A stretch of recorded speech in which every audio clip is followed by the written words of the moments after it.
ஆதிராஜிலேருந்து ராஜி. நம்ம எந்த கடலையும் ஊற வைக்கும்போது அதோட வாயுத்தன்மை நீங்கிடும். ஒரு 8 மணி நேரம் ஊற வச்ச கடலை தான். இப்போ வந்து சுண்டலும் கடலைக்கறியும் செய்ய போகிறேன். ஏற்கனவே நல்லா 3 டைம் கழுவிட்டு தான் அதுக்கப்புறம் ஊற வச்சுருக்கேன். ஊற வச்சதுக்கப்புறம் வந்து அடிக்கடி கழுவு தேவையில்லை.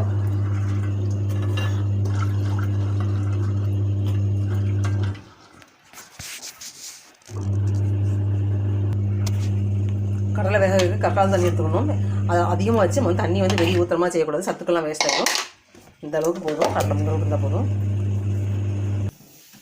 நல்லா ஊற்றிக்கலாம். பட்டை, சோம்பு, பெரிய வெங்காயம்,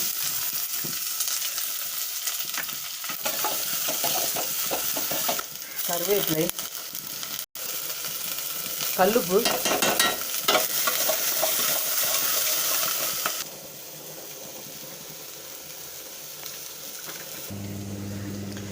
தக்காளி சேர்த்துக்கலாம். வெங்காயத்தை நல்லா வதங்கணும்.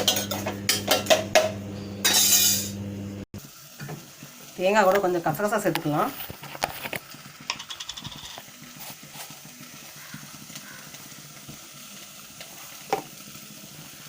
கசகசா சேர்த்தா வாசமாக இருக்கும்.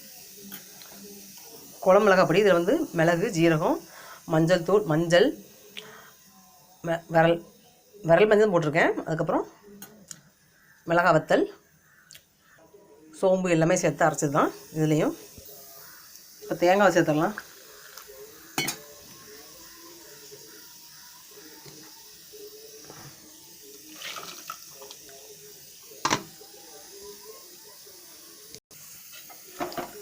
தேங்காய் கசகசா அரைச்சது சேர்த்தாச்சு. குழம்பு மிளகாய் பொடி சேர்த்தாச்சு. காரம் பார்த்துட்டு வேணா போட்டுக்கலாம். 3/4 ஸ்பூன் தான் போட்டுருக்கேன். இந்த பொடியிலே மஞ்சள்லாம் சேர்ந்தோம். மஞ்சள்லாம் தனியாக போட தேவையில்லை. மிளகு எல்லாமே சேர்ந்துருது. அதனால் மிளகுலாம் தனியாக போட தேவையில்லை. இந்த பொடி 3/4 ஸ்பூன் போட்டாலே போதும். குழம்பு மிளகாய் பொடி இது வீட்டிலே அரைச்சது. வேக வச்ச கருப்பு கொண்டைக்கடலையை ஆட் பண்ணிடலாம்.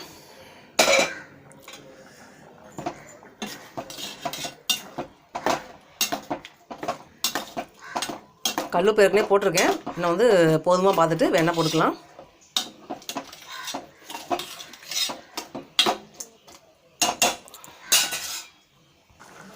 கொண்டக்கடலை கறி ரெடி ஆகிடுச்சு.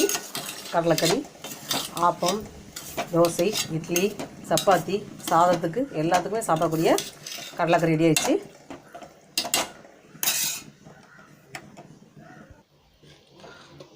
ஒரு வானலில் நல்லெண்ணெய் ஊற்றியாச்சு.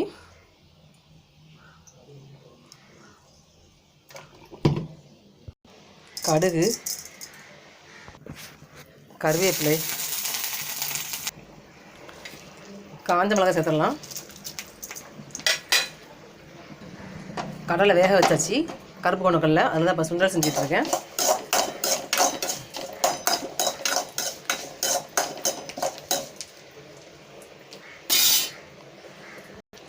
இந்த சுண்டலுக்கு தேங்காய் பூ போட மாட்டேன். அதே மாதிரி வெங்காயம் போட தேவையில்லை.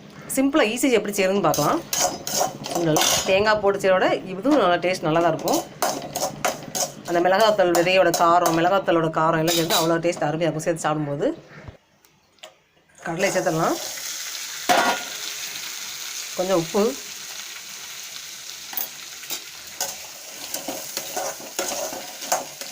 எதுவும் ஸ்நாக்ஸ் இல்லை, அவசரமாக வந்து ஸ்நாக்ஸ் வேணும் சாப்பிட்ற வேணும்னா இந்த மாதிரி சுண்டல் செஞ்சுக்கலாம். தேங்காய்லாம் போடாமல் சிம்பிளாக. இதுவும் டேஸ்ட் நல்லா தான் இருக்கும். ஏன்னா அந்த காஞ்ச மிளகாய் போடுறோன்னு பார்த்தீங்கன்னா, காஞ்ச மிளகாய் நல்லா மொறுமொறுப்பாயிடணும். கருவும் கூட இதெல்லாம் நல்லா மொறுமொறுப்பாயிடணும். அதோடு சேர்த்து சாப்பிட்டா டேஸ்ட் நல்லாயிருக்கும். இந்த ஒவ்வொரு வாய்க்கும் இந்த மிளகாத்தில் சேர்த்து சாப்பிடும்போது டேஸ்ட் நல்லாயிருக்கும். அதோட விதைகள் எல்லாம் நல்லா டேஸ்ட் நல்லாயிருக்கும். இந்த கடலையோடு சேர்த்து மென்று சாப்பிடும்போது. சூடான கடலைக்கறியும் ரெடி ஆயிடுச்சு.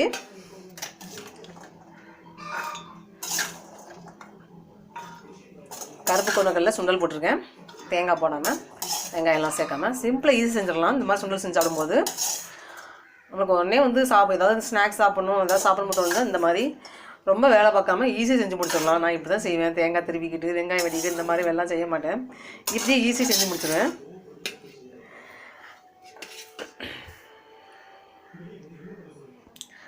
ஆதிரா சேனல் லைக் பண்ணுங்கள், சப்ஸ்கிரைப் பண்ணுங்கள்.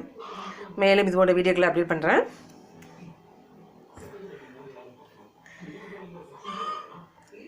இந்த மாதிரி கருப்பு கடலை நமக்கு அந்த மாதிரி கடலைக்கறி வைக்கும்போது சுண்டல் செஞ்சுக்கலாம், கடலைக்கறியும் செஞ்சுக்கலாம். ரெண்டுமே வந்து செஞ்ச மாதிரி இருக்கும், நமக்கு சாப்பிட்ட மாதிரி இருக்கும்.